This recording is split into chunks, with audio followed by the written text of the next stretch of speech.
Hello everyone, we are students of Government Polytechnic Nanded. Myself Dhananjay Khandare. Myself Saurabh Dhangi.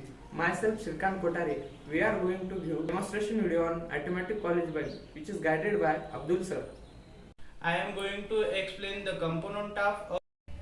This is Arduino. It is an open physical computing display placed based on a simple microcontroller board include an Atmega 328 microcontroller.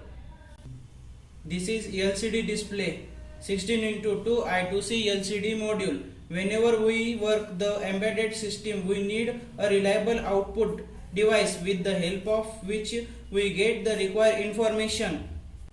This is relay module. A relay is an electrically operated switch. Electric current through the coil of the relay creates a magnetic field which attracts a lever and change the switch contact. This is push button.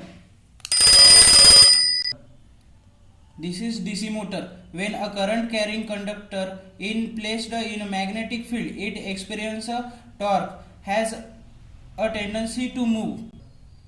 This is real-time clock. The DS1307 serial real-time clock is low power, full binary coded decimal BCD clock calendar plus 56 byte of NVSRAM.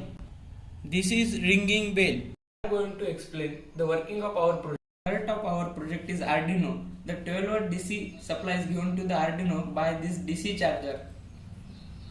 RTC is interfaced with I2C model. I2C model is also interfaced with LCD display. On LCD display, automatic college bell and time is displayed. The push button used to trigger the circuit, which connection are given to the Arduino pin, and across the push button 1K ohm resistor is used. Here is the relay, which is used to give the 5-volt DC supply to the motor.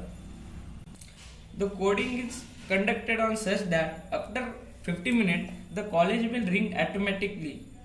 The working of our project is just press the push button to call someone. Here we can also update the time and date according to our requirement by using Arduino IDE software or CC+ language. I am going to explain advantages, disadvantages and applications. Advantages of automatic college bell. This project can be used in educational institutes, colleges, schools. Automatic scheduling of bell is possible in the code itself directly. This project can also be used in industries. Human errors can be avoided. It is an automatic system. Safety is assured. Cost is less. Disadvantages of automatic college bell. Accuracy is reduced. Waste of manpower. Waste of money. Applications of automatic college bell. This project can be used in educational institutes, colleges, schools. This project can also be used in